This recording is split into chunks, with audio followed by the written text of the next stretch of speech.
परीक्षण, बंधू भगिनी आणि माझ्या विचारांचा विचार करून विचारांचे परीक्षण करण्याचे परीक्षण यांना अभिवादन करून मी शेतकऱ्याची कथा आणि व्यथा या माझ्या भाषणाच्या विषयाला सुरुवात करते. शेतकरी हा शब्द जेवढा उच्चारणं सोपा वाटतो तो तितका सोपा नाही आणि आम्ही अभिमानाने सांगितले पाहिजे की आम्ही शेतकऱ्याची मुलं आहोत.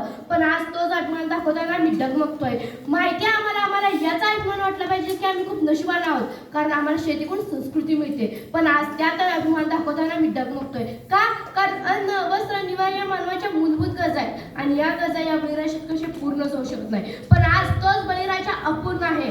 धान्याशिवाय अन्न नाही, कपड्याशिवाय वस्त्र नाही आणि लाकडाशिवाय निवारा सुद्धा नाही. पण आज त्या शेतकऱ्यावर उपासपोटी झोपण्याची वेळ येते. महाबियाणे, बेभविष्याचा पाऊस आणि औषधाचा खेळ करणार बाजारभावी गोष्टीला त्रस्त झाले. जर कुठे महागाई वाढली तर नोकऱ्यांचे पगार वाढणार, पण तेच पगार कमी झाल्याची बातमी कुठेच दिसत नाही. पण जेव्हा शेतकऱ्याकडे धान्य असतं तेव्हा त्याचे भाव ते निम्म्यावर येऊ लागतात. पण जेव्हा शेतकऱ्याकडे धान्य नसतं तेव्हा त्याचे भाव ते गगनाला गवसणी घालणारे असतात. अशा परिस्थितीत मी तर कसं जगणार हा शेतकरी? आणि शेतकरी नाही झाला तर आपणही तरी कसे जगणार? आज एक कोथिंबीरची पेंडी आपण 15 ते 20 रुपये मोजायला तयार असतो, पण आज एक कप चहा आपण 15 ते 20 रुपये मोजायला तरी असतो. पण एक कोथिंबीरची पेंडी जरी 10 रुपये असली तर आपला जीव कसा विसरतो. इतकं वाईट कर्म टिपणाऱ्याचे जीवन तो शेतकरी जगत असतो. त्याचं दुःख ना सरकार समजतं ना आणखी कोणी. आपला शेतकरी सकाळी लवकर उठतो, अंघोळ करून घरात लावलेल्या महाराजांच्या मूर्तीपुढे जाऊन उभा राहतो, हात जोडतो आणि गाणं गातो. संप होईल भूकंप आता जीव तळमळतोय, माफ करा राजा तर संपावर जातोय, माफ करा राजा तर संपावर जातोय. रक्ताचं पाणी करून गाळायला आता घाम, मरमन म्हणून सुद्धा मिळणार नाही दाम. शिळपाळ तुकडे करून रोज रोज खातोय, माफ करा राजा तर संपावर जातोय, माफ करा राजा तर संपावर जातोय. ज्या दुधाने झालं मोठा त्या दुधाचा होतोय चिखल, ज्या दुधाने झालं मोठा त्या दुधाचा होतोय चिखल. काळजात पडलं वेग पण कोणीच घेणार दखल, पण कोणीच घेणार दखल. लेकरा पाणीसाठी जीव कासा विस होतोय, माफ करा राजा तर संपावर जातोय, माफ करा राजा तर संपावर जातोय. कजाच्या ओझ्या खाली सुटतोय तो 7 पाया, मायबापुरांनी खेळच केलाय सारा. खाती मला रक्षण करता अंत आमचा बघतोय, माफ करा राजा तर संपावर जातोय, माफ करा राजा तर संपावर जातोय. मुलांसाठी अपाट पैसा खर्च केला, पण भाज्यांचे भाव आपलीच माणसं हृदयावर घालतात घाव. राज अश्रूंचा झाला तर दुष्काळातही वाहतोय, माफ करा राजा तर संपावर जातोय, माफ करा राजा तर संपावर जातोय. या सगळ्या गोष्टी मी रोखठोक सांगू शकते, कारण मी एक शेतकऱ्याचीच मुलगी आहे. ते शेतकरी जीवन मी अगदी जवळून बघितले, एका प्रकारे अनुभवले. तो शेतकरी आपल्या गावात इतका व्यस्त असतो, 12 महिने 24 तास त्याचे काम चालूच असतं. शेवटी त्यांच्या मुलांना असा प्रश्न पडतो, आई हल्ली आम्हाला बाबा दिसत सुद्धा नाही, कारण त्यांचा बाप त्यांची मुलं उठायच्या आधी शेतावरती गेलेला असतो आणि त्यांचा बाप त्यांची मुलं झोपल्यानंतर शेतावरती घरी आलेला असतो. हा मुद्दा मी माझ्या अनुभवावरूनच सांगू शकते. आज आपला शेतकरी सरकारी कामासाठी बाहेर जाऊ लागतो, तेव्हा तिथले सरकारी कर्मचारी विचार करत असतील, हा काय अशिक्षित, याला काय करणार? मी याची थोडी गंमत केली तर. पण मी त्या सरकारी कर्मचाऱ्याला एकच उत्तर देईल, असे तुझ्याकडे आयुष्याचे अनेक पुस्तकाचं ज्ञान, अरे असे तुझ्याकडे आयुष्याचे अनेक पुस्तकाचं ज्ञान, पण जीवन कसं जगावं हे ते तुला शेतकऱ्याकडूनच शिकावं लागेल. कारण शेतकरी पेरणी करतो, पीक घेतो, त्या पिकाला हमी भाव नसला तरी तो डगमगत नाही, तो पुन्हा उभारतो आणि पेरणी करतो. कुठून येत असेल ही सहनशीलता? आणि ज्यांना वाटतं ते अशिक्षित असतात, ते शेतकरी अडाणी असतात, त्यांना मी एवढंच म्हणेन, कोण म्हणते माझा बाबा कधी शिकलेला नव्हता?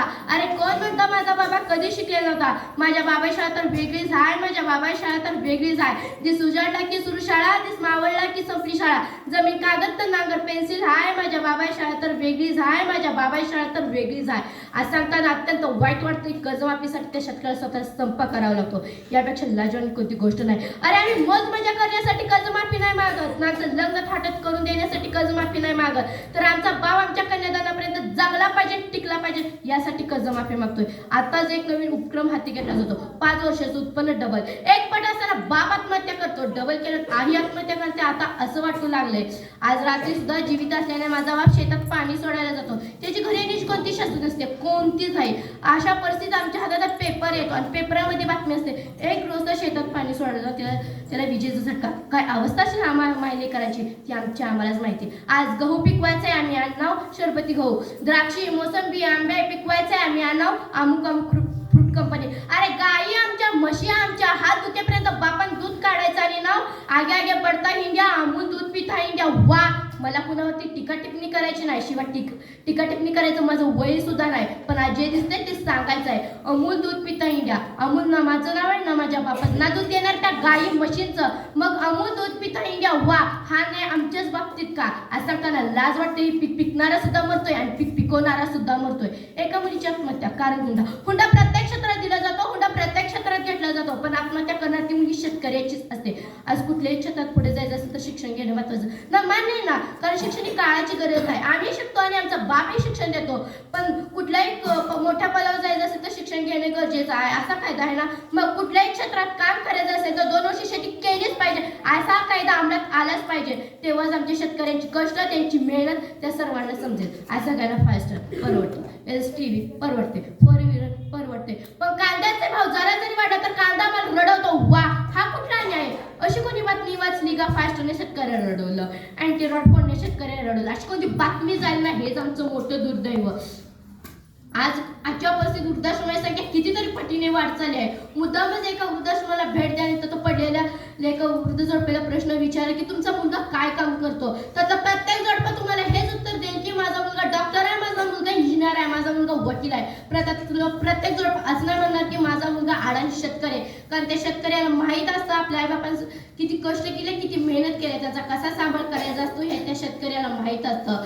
आणि हीच खरी आजची वस्तुस्थिती आहे. आणि आज अशा शेतकऱ्यांना निवारण करते आणि एवढेच मते झाले भाऊ होतील भाऊ, झाले भाऊ होतील भाऊ, पण शेतकऱ्यासारखा शेतकरी म्हणजे तरी काय? अरे शेतकरी म्हणजे तरी काय? ज्याला किंमत करता येत नाही, ज्याला किंमत कळते, ज्याला मातीची किंमत कळते आणि ज्याला किंमत करता येत नाही, तो म्हणजे शेतकरी. बोला जय